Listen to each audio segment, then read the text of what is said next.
tekankan kepada tim bahwa catat baik-baik orang yang benar-benar berkeringat membantu kita. Apabila kita terpilih nanti duduk di DPRD, insya Allah kita akan prioritaskan. Artinya kalau ada misal keperluan yang dibantu itu yang harus kita ini. Oke. Karena tidak sedikit juga cerita-cerita seperti itu. Betul. Yakin bahwa nomor HP tidak terganti? Insya Allah tidak. Karena kartu halo nomor saya. Ini nomor saya udah hampir 20 tahun. Ini saya harus ingatkan juga ini, karena banyak yang seperti itu. Kemudian tidak ada perubahan-perubahan dari style misalnya? Tidak ada. Biasa saja kita. Tidak langsung fashionable gitu? Enggak. Susah ditemui? Enggak. Di rumah saja lah kalau kantor. Bahkan saya rencana bikin rumah aspirasi. Artinya.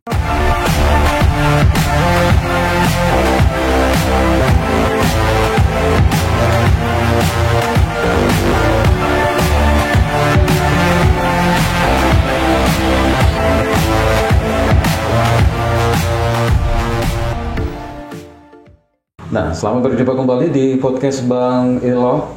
Nah, kali ini kita akan berdua, tidak biasanya hanya sendiri-sendiri saja. Alhamdulillah, malam ini saya kedatangan tamu di studio podcast Bang Ilo. Barangkali sudah dilihat, saya ingin menyapa dulu. Selamat malam Pak Herman Jaya. Selamat malam, Assalamualaikum warahmatullahi wabarakatuh. Apa kabar Pak? Alhamdulillah, baik. Sehat? Sehat, alhamdulillah. Alhamdulillah, memang perlu sehat ini karena kalau tidak sehat, dress masih panjang. Begitu ya. Dress masih panjang, harus kita fit terus. Harus sehat. Harus sehat terus. Nah, teman-teman sekalian, malam ini kita ingin membahas dua hal. Yang pertama kita membahas tentang dunia usaha. Siap. Karena salah satu profesi narasumber kita pada malam hari ini adalah Pak Herman Jaya, adalah salah seorang pengusaha yang mencoba keberuntungan di politik. Oke, sesi pertama dulu. Saya ingin, mungkin bagusnya barangkali Pak Herman dulu memperkenalkan diri lah. Nama, alamatnya di mana, pekerjaan, apa. Silakan Pak Herman. Nama asli, nama lengkap Herman Jaya SPI. SPI ini Sarjana Perikanan. Oh, Sarjana Perikanan ya? Iya, Sarjana Perikanan. Ya. Alamat Siaung. Siaung. Ya. Oh, Kecamatan berarti Baru. Siaung, Kecamatan Baru ya. Ya. Oke, Pak Herman. Ya. Anda dikenal sebagai seorang wira swasta atau pengusaha. Kalau saya ingin tahu dulu, sebenarnya Anda ini bergerak di bidang usaha apa? Nama perusahaan saya ini kan PT Baru Mandiri Nusantara. PT Baru Mandiri Nusantara. Oke, bisa dijelaskan? Jadi, bergerak di bidang water treatment, jadi penjernih air. Oh, penjernih air. Iya, penjernih air. Lebih banyak bermitra dengan perusahaan daerah air minum di daerah, PDAM di seluruh Sulawesi Selatan, Sulawesi Barat, Kalimantan Selatan, Kalimantan Timur, Sulawesi Tengah, Sulawesi Tenggara. Berarti pangsa pasarnya, marketnya juga sudah luas juga ini. Alhamdulillah. Saya pikirnya tadi hanya di Baru saja. Alhamdulillah sudah luas. Baru malah 3 tahun saya berdiri baru ngambil barang sama saya. Oke, begitu ya. Sejak kapan berdiri perusahaan ini? 2016. 2016 ya. Apa sebenarnya yang menjadi latar belakang kok tiba-tiba masuk di dalam bisnis penjernih air? Saya melihat bahwa bisnis ini tidak banyak digarap oleh orang, tidak banyak dilirik, karena memang mungkin pengetahuan orang PDAM itu kan banyak yang sakit-sakit, artinya PDAM banyak ngutang ke supplier, jadi mungkin orang melirik ini menganggap bahwa ini bukan bisnis yang menjanjikan. Jadi padahal namanya air itu kan basah sebenarnya ya. Basah. Artinya bisnis ini cukup basah sebenarnya. Nah, memang PDAM itu dalam tanda kutip memang tempat basah kayaknya memang. Tergantung klasifikasinya. Ada PDAM berarti ada PDAM juga sehat, ada yang udah masuk ICU, ada yang sudah sekarat. Ada yang sudah sekarat. Jadi tadinya itu banyak orang yang berpikir untuk tidak melakukan bisnis ini karena persoalannya situasi di PDAM itu banyak yang seperti itu. Betul. Jadi bisnis ini harus punya 3 nyawa kita. Harus juga punya 3 nyawa. Artinya gini, modal 1, terus barang yang diputar 1, terus ini kan PDAM ngutang. Oh, Jadi gitu. harus 3 ini yang. Berarti tidak langsung cash and carry gitu? Tidak. Maksudnya kita bawa produk kita, perusahaan langsung dibayar? Tidak, ini ada tempo 30 hari sampai 45 hari kita bawakan barang baru dia bayar. Berarti kita harus punya cadangan modal yang cukup. Modal, terus barang itu harus berputar terus harus kita beli. Ya, Iya. harus siap. Stok barang harus ada. Harus ada. Terus ini sebenarnya bahannya dari apa nih penjernih air ini? Apa sebenarnya? Ada unsur kimianya sebenarnya. Oh, ada unsur kimia. Ada unsur kimia. Jadi dulu kan pakai orang tawas, yang umum itu kan tawas. Nah, ini tawas dimodif sehingga ada namanya polyaluminium chloride (PAC). Yeah. Ini kandungan tawasnya lebih tinggi dibanding tawas murni. Jadi tawas itu kan cuma 17% kandungan untuk menjernihkan air, ALO23-nya namanya kalau rumus kimianya. Nah, kalau PAC ini 33%. Jadi PAC ini lebih efektif, lebih efisien untuk menjernihkan air sekaligus itu air kotor pun bisa dibersihkan. Bisa dijernihkan. Kira-kira kalau seperti di Sungai Mahakam Kalimantan itu airnya itu bisa nggak kira-kira dibersihkan dengan produk ini? Oh, bisa sekali. Bisa sekali. Dan bisa langsung bisa dikonsumsi setelah dibersihkan. Maksudnya tetap melalui proses PDAM gitu. Oh ya, tetap harus melalui proses PDAM, terus kan harus dimasak. Kan bahan ini saat ini hanya sekedar menjernihkan saja. Oh, sekedar menjernihkan. Sekedar menjernihkan saja, mengumpulkan vlognya itu, ampas airnya itu turun mengendap di bawah, di atas jernih. Jadi fungsinya di situ saja. Oke, iya. Tapi kalau berbicara secara nasional ya, memang sudah banyak perusahaan-perusahaan yang besar juga yang terlibat di bisnis ini atau? Betul. Ada. Banyak sekali. Termasuk di Jawa juga. Iya, di Jakarta, Surabaya yang banyak dominan perusahaan-perusahaan kimikal yang orang kadang meliriknya jarang yang melirik ke PDAM, dia lebih banyak ke tambang karena tambang itu kan pemakaiannya lebih besar. Berarti tambang juga menggunakan produk? Iya, karena tambang itu kan harus dia gelirkan air tambang yang dia habis gali itu baru dia buang dia buang ke sungai atau dia tinggalkan begitu saja, tapi harus ada perlakuan khusus sebelum dia. Berarti bisa dibayangkan sebenarnya usaha ini atau bisnis ini mempunyai prospek ya masih jauh ke depan. Betul. Sangat menjanjikan bisnis. Sangat menjanjikan. Oke, berarti kalau begitu omset juga sudah mulai agak bagus ini. Alhamdulillah. Tahun-tahun ini sudah mulai. Sudah hitungannya udah M. Sudah omset per bulan. Per bulan. Luar biasa. Saya nggak mau tahu untungnya berapa. Saya mau tahu omsetnya sudah berapa. Kalau omsetnya sudah seperti itu, ya ambil profit margin 20% saja dari omset itu kan sudah luar biasa itu ya. Mungkin lebih ya. Gampangannya kan saya bayar PPN hampir 120 juta per bulan. Hampir 120 juta per bulan. Itu baru PPN? Baru PPN, belum PPH. Nah, jadi bisa dihitung saja berapa omset dalam. Biar pemirsa saja nanti yang hitung-hitung di rumahnya. Oke. Anda termasuk sebenarnya ini membantu pemerintah di daerah ini. Alhamdulillah. Karena kita sudah menciptakan lapangan kerja. Betul. Ini ngomong-ngomong berapa tenaga kerja sekarang ya? Sudah hampir 20 orang. Sudah hampir 20 orang. Oke, berarti sudah 20 orang ini luar biasa sebenarnya. Ya. Kira-kira ke depan masih ada rencana ekspor atau bagaimana nih produksi? Iya. Sampai hari ini pun kita tetap mencari peluang pasar di luar Sulawesi Selatan. Ini kita lebih coba fokus di Provinsi Gorontalo, Sulawesi Utara, Sulawesi Tengah. Artinya Sulawesi Tengah. Karena ini memang banyak dibutuhkan, terus PDAM juga kadang tidak tahu larinya kemana untuk mendapatkan barang-barang yang sekiranya bisa dipinjam dan berkualitas. Yeah. Jadi kira-kira begini Pak Herman, jadi mungkin pemirsa juga ingin mengetahui apa sebenarnya obsesi Pak Herman Jaya ke depan ini, HJ ini ke depan terkait dengan usaha ini. Karena kita tahu sekarang bahwa di daerah kita ini banyak teman-teman kita yang pencari kerja itu justru banyak yang keluar.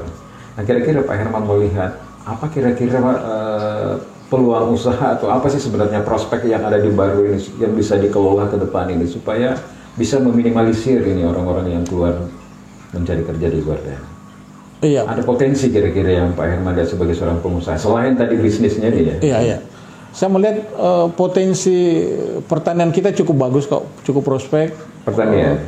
Kelautan perikanan kita, garis pantai kita juga cukup panjang. Artinya, panjang sekali. Iya. Artinya kalau kita garap secara maksimal, kayaknya tidak perlu orang-orang pesisir ke Morowali atau mau ke daerah Kalimantan atau Papua ya, yang kalau kita orang baru ini kan 3 daerah itu yang tersohor sekarang didatangi oleh orang-orang kita. Tapi saya melihat bahwa intervensi pemerintah untuk menciptakan lapangan kerja khususnya harus membuka keran investasi. Betul. Minimal ya cold storage yang khusus kalau di daerah perikanan saya lihat harus banyak dibuat karena untuk musim ikan ini kan perlu ditampung dengan kualitas yang baik. Karena biasa terjadi over ya. Ya betul. Nah, sementara tidak ada cold storage yang belum ada di Batu. Terbatas. Pernah dirintis, tapi saya nggak tahu kenapa sekarang belum ada. Jangankan cold storage. Es apa sih namanya? Es batu Pak. Susah. Kadang kalau bersamaan misalnya ikan banyak yang masuk, bersamaan juga dengan panen muda. Lama itu. Biasa itu kewalahan juga pada nelayan-nelayan dan pengusaha ikan. Ini tadi kita baru berbicara pada panjang pesisir, belum kita eksplorasi tambak kita yang dulu memang terkenal tahun 80-an kita sebagai lumbung hasil perikanan ya. Bisa dikatakan tingkat nasional kita Kabupaten Baru ini cukup menjanjikan hasil tambaknya, tapi akhir-akhir ini kan cukup memprihatinkan. Artinya banyak tambak ditimbung untuk alasan perumahan dan sebagainya, tapi saya pikir kita harus menjaga ekosistem yang selama ini sudah terbangun. Artinya ya tambak tetap kita fungsikan sebagai sumber penghasilan bagi keluarga dan masyarakat. Artinya Pak Herman ini masih optimis bahwa ke depan ini jika ada upaya-upaya konkret sebenarnya dilakukan pemerintah berkolaborasi dengan pihak terkait tentunya termasuk swasta, maka potensi sumber daya yang ada ini terutama perikanan dan pertanian yang menjadi basically-nya kita itu bisa dikembangkan. Wow, bisa sekali. Masih cukup terbuka. Apalagi satu hal Pak, kita punya keunggulan komparatif. Kita punya pelabuhan. Betul. Nah, gimana kira-kira pandangan Pak Herman Jaya terkait dengan pelabuhan kita ini? Apalagi IKN nanti ini tidak lama lagi nih. Betul, makanya saya bilang ini kita punya posisi cukup strategis karena dengan adanya pelabuhan yang cukup kondusif untuk dilabuhi kapal-kapal besar ya, bertonase besar. Saya pikir ini harusnya kita melihat peluang besar untuk kita masuk mengelola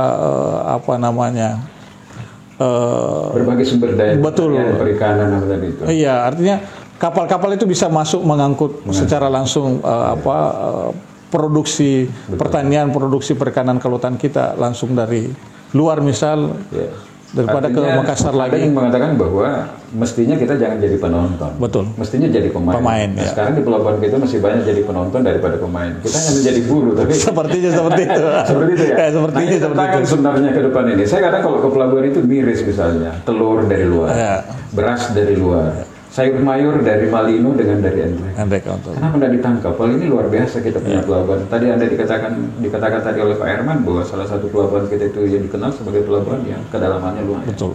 Biar bisa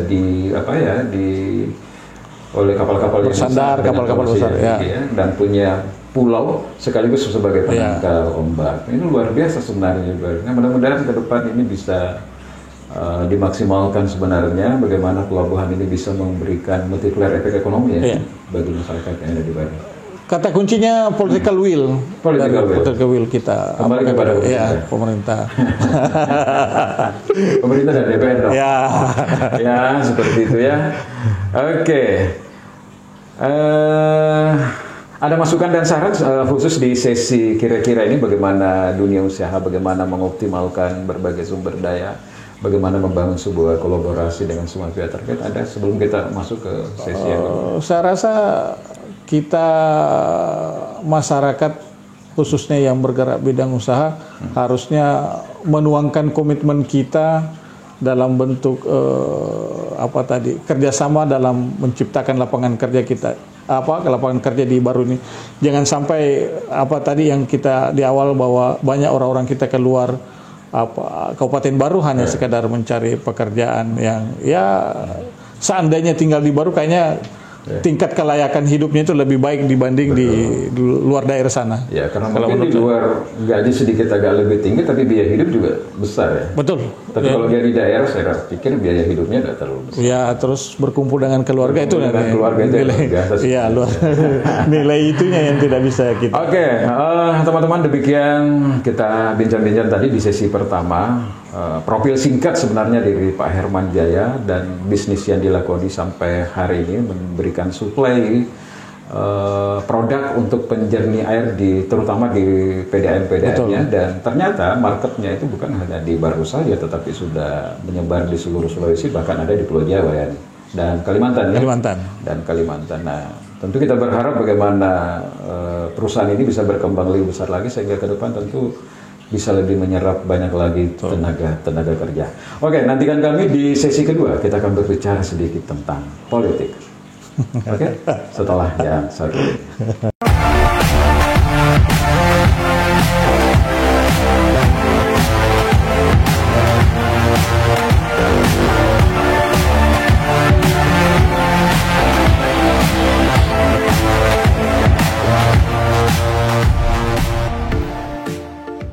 Kembali lagi bersama saya Bang Elo di podcast Bang Elo bersama tamu spesial saya malam hari ini bersama Pak Herman Jaya.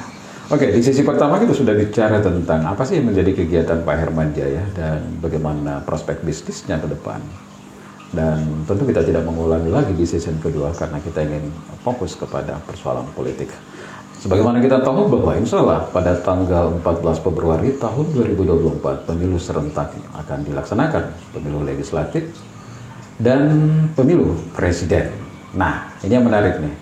Oke, Pak Herman Jaya, kita bisa bicara lagi masalah politik? Boleh. Oke. Pertama dulu, apa yang membuat Pak Herman Jaya tertarik masuk di dalam dunia politik? Bahwa kita dengan posisi sebagai pengusaha, mungkin kalau memikirkan diri sendiri sudah cukup, ya. Tapi ini kan harus kita berbuat lebih baik di sekeliling kita maupun di secara skala baru. Jadi itu selalu saya tekankan bahwa saya melihat terutama di daerah saya di Siaung itu banyak putus sekolah, kasihan. Jadi ini harus kita distribusikan. Bagaimanapun selaku warga harus punya tanggung jawab. Mereka mendapat pekerjaan yang artinya Anda yang mengatakan bahwa ada panggilan kemanusiaan sebenarnya juga ya. Ada dimensi sosial juga di situ Anda ingin masuk karena ada idealisme untuk bagaimana membantu saudara-saudara kita. Ya tidak terkhusus tentu Siaung dong. Berbicara tentang artinya kan baru. Berangkat dari skup kecil tadi. Berangkat dari skup kecil Siaung ya. Karena nanti kalau Siaung nanti orang Siaung aja nih yang ketawa-ketawa nih. Tidak, artinya paling tidak secara khusus kita bicara tentang Dapil 1. Betul. Kecamatan Baru di mana ada 10 desa dan kelurahan. Seperti itu. Dan perlu juga barangkali saya sedikit perlu juga ingatkan, dulu banyak teman-teman saya juga pengusaha. Masuk di politik. Gagal. Ada yang gagal, ada juga yang berhasil. Tapi setelah dalam progres perjalanannya ke depan, ada yang harus dikorbankan. Ternyata bisnisnya justru malah tidak jalan. Ini kira-kira bagaimana strateginya untuk mensiasati, katakanlah misalnya Allah menghendaki Anda duduk di DPR, ini bagaimana dengan bisnis ini? Saat ini kan saya masih selaku pimpinannya. Selaku direktur di PT Baru Mandiri. Kedepannya mungkin saya udah bicara dengan keluarga supaya saya lebih fokus untuk mengurusi rakyat. Lebih baik mungkin saya diganti dengan keluarga yang lain. Gitu. Jadi persoalan manajemen perusahaan nanti ini kalaupun misalnya ditakdirkan untuk duduk menjadi anggota DPRD, berarti manajemennya sudah diserahkan kepada keluarga atau pihak yang lain. Karena saya pikir tugas saya melayani rakyat, terus niat awal untuk membangun network tadi itu tugas saya di luar perusahaan. Artinya misal saya ada kunjungan kerja ke daerah mana, mungkin saya bisa lobby-lobby PDAM-nya atau apa gitu. Mungkin dari sisi itu yang Boleh dijelaskan dulu partai apa yang Anda tempati bergabung? Alhamdulillah Partai Golkar. Partai Golkar. Partai Golkar. Dan daerah Dapil 1 tentunya. Dapil 1 baru 5 desa 5 kelurahan. 5 desa 5 kelurahan. Nomor urut berapa? Sudah ada nomor urutnya atau belum? Belum. Untuk kalau Golkar ini kan nanti setelah DPT baru serentak secara nasional. Jadi sampai sekarang belum ada. Belum ada, masih bersifat abjad. Baru bersifat abjad. Jadi memperkenalkan diri saja dulu karena nomor urutnya belum. Atau paling tidak nomor urut partai lah. Nomor 4. Kalau Golkar kan nomor 4. Kira-kira apa pandangan Anda ini setelah Mahkamah Konstitusi kemarin mengeluarkan putusan dari mempertahankan kembali proporsional terbuka. Ya. Padahal kemarin banyak juga yang deg-degan dengan sampai proporsional tertutup. Bagaimana tanggapan Anda atas keputusan Mahkamah Konstitusi? Kalau saya secara pribadi selaku kader muda, artinya kader baru di Golkar, ya cukup senang lah. Artinya memberikan angin segar buat kita untuk berkompetisi lebih sehat dibanding dengan sistem tertutup. Artinya kan kalau tertutup ini kan kader-kader senior yang lebih diprioritaskan dan ditempatkan di di nomor urut kecil ya. Jadi saya pikir cukup realistis lah MK untuk memutuskan proporsional terbuka ini. Tapi saya rasa Pak Herman ini punya bargaining position. Mau tertutup, mau terbuka nggak ada masalah. Pasti banyak partai yang minta. Ya, alam kalau itu. Kenapa tertariknya di Golkar? Kan banyak partai lain juga ya menawarkan. Jadi sejarahnya begini, waktu ada teman anggota dewan datang menawarkan di partainya, cuma ada keluarga di partai tersebut, keluarga dekat. Jadi kami tidak mau berkompetisi di partai, satu partai dan satu dapil yang sama. Jadi saya putuskan bahwa saya sampaikan ke teman-teman kalau mau kerja politik silahkan carikan partai saya, cuma dua, Golkar atau Nasdem. Jadi pertama kali ditelepon itu adalah Nasdem oleh tim saya. Nah, Nasdem bahasanya bahwa udah full. Sudah full. Jadi terus Golkar yang menangkap bahwa masih Golkar yang membuka diri artinya kita masih belum full. Kalau mau bergabung silahkan. Padahal kalau masuk Nasdem itu bisa saya jamin dapat 2 kursi. Alhamdulillah. Oke. Anda sudah termasuk sebenarnya Pak Herman ini ya. Kalau turun ke lapangan termasuk sudah mulai disebut-sebut ya di beberapa kalau kita turun ke lapangan. Dan saya lihat di baliho-baliho itu ada tagline bersahaja. Apa sih sebenarnya kalau bisa dijelaskan bersahaja? Bersahaja itu bersama Herman Jaya. Oh, bersama Herman Jaya. Artinya kita merangkul semua orang supaya bersama dengan saya. Oke, jadi bersahaja itu bersama Herman Jaya. Di samping itu bahasa bersahaja itu kan mencerminkan kepribadian saya. Artinya biasa-biasa saja. Artinya tidak ada hal-hal yang lebih, meskipun tidak ada terlalu bombastis, tidak terlalu eksklusif, low profile saja, santai saja. Saya pikir tadi itu hanya bersama Herman Jaya, tetapi ternyata bersahaja itu juga memang punya makna. Teman-teman menilai saya bahwa Bapak ini cukup bersahaja, artinya dia masuk di semua kalangan. Menjadi anggota DPRD itu andaikan Anda terpilih, itu kan ada 3 fungsi ya. Ada 3 tupoksi. Betul. Bisa kira-kira dijelaskan kira-kira yang mana konsen Anda ke depan ketika mencoba melihat apa sih permasalahan-permasalahan yang ada di bawah? 3 fungsi itu kan kalau tidak salah legislasi, budgeting, sama pengawasan. Betul. Kalau saya harus semuanya sama. Porsinya sama. Artinya legislasi harus tetap kita memperhatikan bahwa di daerah kita ini perlu kayaknya ada perda, itu yang harus kita rumuskan bersama dengan Pemda. Terus budgeting mungkin ini yang berdasarkan porsi dapil mungkin, bahwa ini ada suatu tempat yang harus kita berikan dana lebih untuk membangun wilayah tersebut. Terus pengawasan ini yang paling penting juga, bahwa jangan sampai pemerintah daerah keluar dari jalurnya aja, harus kita penggunaan anggaran proyek tentunya ya. Itu yang harus kita awasi. Oke. Karena ini penting sekali sebenarnya.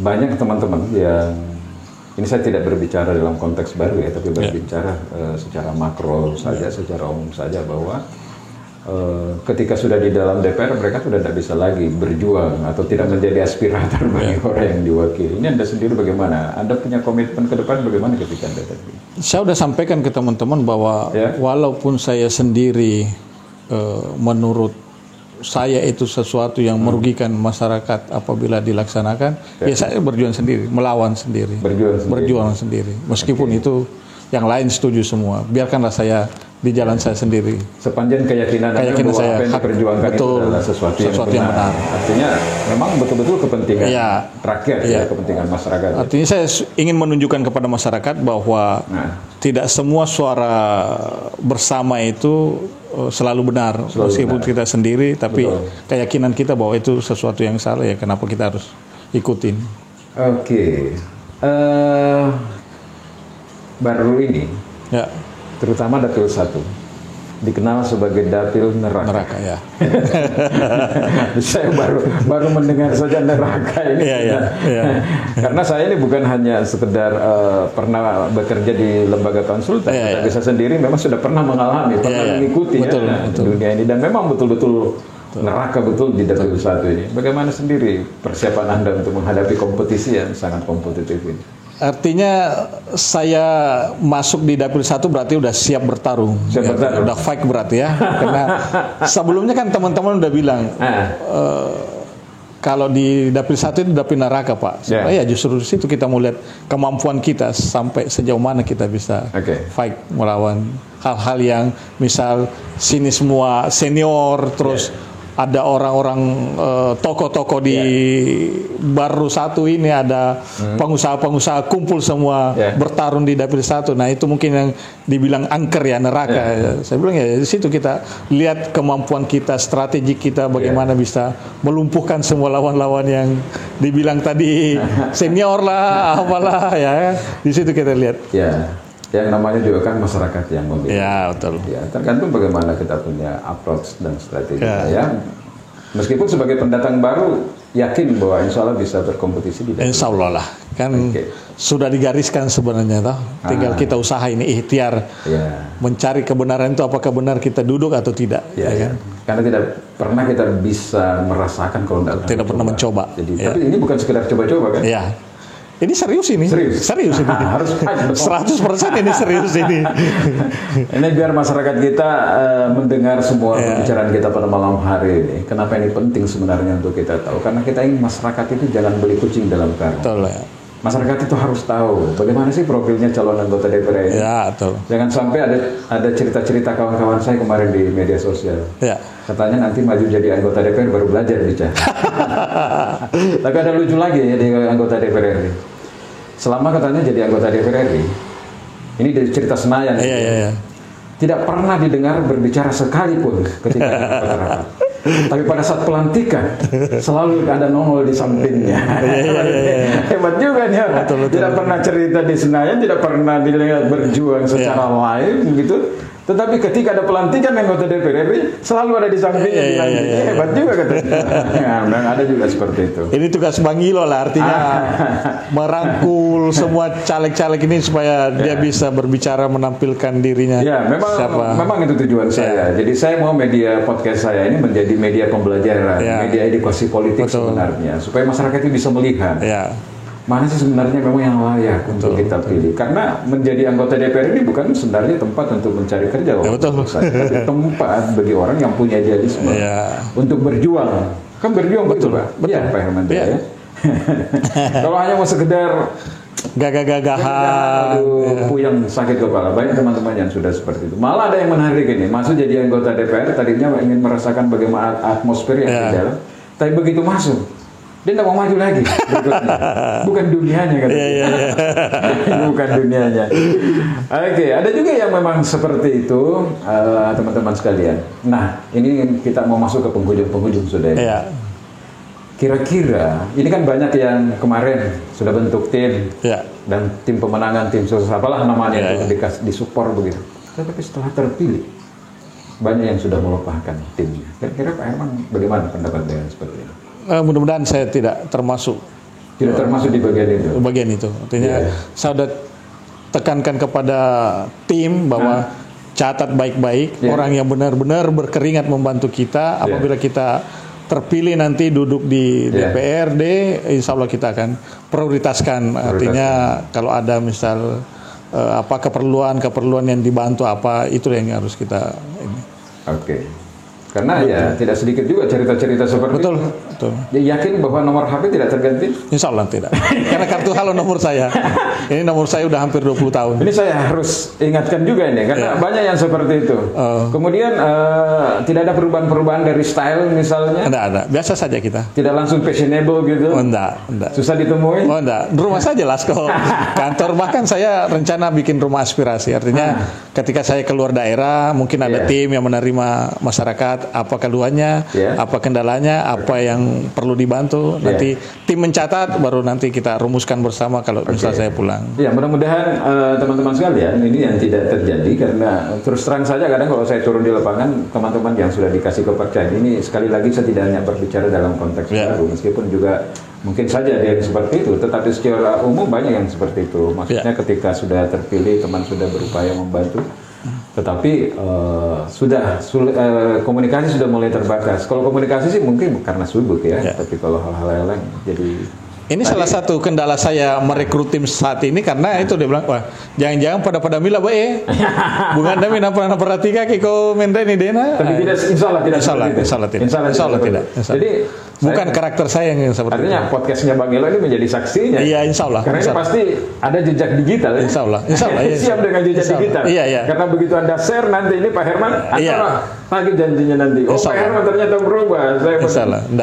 Enggak. Karakter saya bukan seperti itu saya. Itu yang paling penting, terutama pendukung-pendukung Pak Herman Jaya yang insya Allah nanti bergabung sama beliau yang ada di samping saya ini, bahwa ya komitmennya pada malam hari ini kita podcast bahwa insya Allah tidak ada yang berubah ketika dulu, tetapi tetap berusaha untuk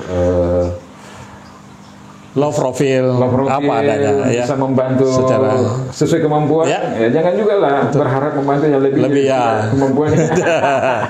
Karena ini sudah menyangkut baru, jadi udah luas sudah yang mau dibantu. Kalau kemarin-kemarin kan skupnya kecil gitu. Tapi minta doa lah paling tidak usahanya bisa berkembang lebih besar lagi, sehingga tenaga kerja juga ya bisa Insya Allah lebih besar lagi. Kenapa saya bilang harus kita masuk membangun network dengan politik supaya kalau ini terbangun, terus pasar produk kami terjual, kan begini Bang Elo. Kalau di tempat saya itu, kalau ada misal pasar baru, saya pasti saya merekrut anak lagi, karyawan lagi. Harus begitu. Iya. Jadi kalau misal saya lihat ijazahnya bagus, saya coba dorong ke perusahaan-perusahaan yang lebih agak bonafit sedikit dibanding saya. Artinya kalau berbicara karir di tempat saya tidak terlalu bagus karirnya, karena kan perusahaan lokal kalau yang dianukan perusahaan yang kayak IP atau anak-anak PLN atau BUMN skala kecil itu ya, karir kan lumayan kalau di sana berkarir dibanding di saya. Oke, teman-teman sekalian, sudah didengarkan tadi di proses awal kita berbicara dunia bisnis, dan kita masuk di sesi kedua, di sesi politik. Mungkin masih perlu nanti 1, 2, 3 lagi kita podcast di sini, Pak Herman ya. Menjelaskan lebih detail lagi, karena malam ini kita hanya saya mungkin perkenalan saja bagi orang yang belum mengenal, karena ada bahasa tak kenal maka tak sayang. Maka setelah kenal malam hari ini, paling tidak Anda sudah bisa melihat bahwa salah satu komitmen Pak Herman Jaya adalah tidak ingin menjual kucing dalam karungnya. Adalah yang menjadi yang menyaksikan misalnya video-video nanti ini ketika sudah di-share di OB Production di YouTube OB Production, adalah yang menilai bagaimana kapasitas. Karena sebenarnya orang masuk DPR itu paling tidak harus punya sumber daya juga. Coba bayangkan kalau kita jadi anggota DPR, kita berhadapan dengan eksekutif mulai dari eselon 2, eselon 3, sekelas bupati dan kalau kita tidak punya kemampuan sumber daya, saya pikir repot juga, sayang gitu loh. Dan saya tidak perlu menjelaskan seperti apa beliau ini, karena Anda sudah menyaksikan secara langsung. Terakhir Pak Herman Jaya, closing statement, kira-kira apa yang ingin disampaikan kepada teman-teman di OB Production yang nonton video ini nanti, terkait dengan usaha dan terkait juga dengan pencalekan Pak Herman ini. Silakan sebagai penutup pertemuan kita malam hari. Untuk usaha dan karir politik, ya saya mohon doa dan dukungannya dari teman-teman OB Production. Semoga ini bukan yang pertama dan terakhir. Saya berharap kerjasama terus dibangun ke depannya. Dan sekali lagi saya berharap bukan hanya saya yang duduk di kursi panas Bang Ilo ini. Mudah-mudahan caleg-caleg lain bisa dihadirkan untuk membawakan visi misinya seperti apa dalam hal supaya semua anggota dewan nanti selaras dalam berbicara pembangunan baru. Jadi, karena saya sebagai pemerhati sosial, ekonomi dan politik sebenarnya justru memang menginginkan ke depan itu bagaimana di DPR kita ini diwarnai dengan orang-orang yang masih punya idealisme dan punya kompetensi memang sesuai dengan 3 tupoksi tadi yang sudah dijelaskan Pak Herman itu, karena bagaimanapun juga anggota DPR itu kan perwakilan rakyat. Jadi seharusnya apa yang menjadi aspirasi masyarakat itu yang harus diperjuangkan. Nah, teman-teman sekalian, barangkali demikianlah bincang-bincang kita di podcast Bang Elo pada malam hari ini, dan perlu saya sampaikan kembali bahwa podcast Bang Elo terbuka kepada siapapun saja calon legislatif yang ingin meluangkan waktunya berdiskusi di sini dan mungkin menyampaikan apa yang ingin dilakukan, misalnya ketika terpilih menjadi anggota, visi misi semacam itulah, mungkin program-program dan sekaligus komitmen, silahkan saja, mau dari partai apapun dari yang penting partai yang resmi. Yang resmi. Saya pikir demikian teman-teman sekalian. Insya Allah nanti kita ketemu lagi di video berikutnya. Saya Bang Elo mengucapkan terima kasih kepada Pak Herman atas kesempatannya untuk datang ke studio kami untuk menyampaikan beberapa hal terkait dengan pekerjaan dan juga rencananya untuk menjadi calon anggota DPRD Kabupaten Baru di Dapil 1 Kecamatan Baru dari Partai Golkar, dan nomor urutnya menyusul nanti di podcast kedua ya. Baik, terima kasih. Saya Bang Elo dan saya Herman Jaya. Assalamualaikum warahmatullahi wabarakatuh. Waalaikumsalam warahmatullahi wabarakatuh.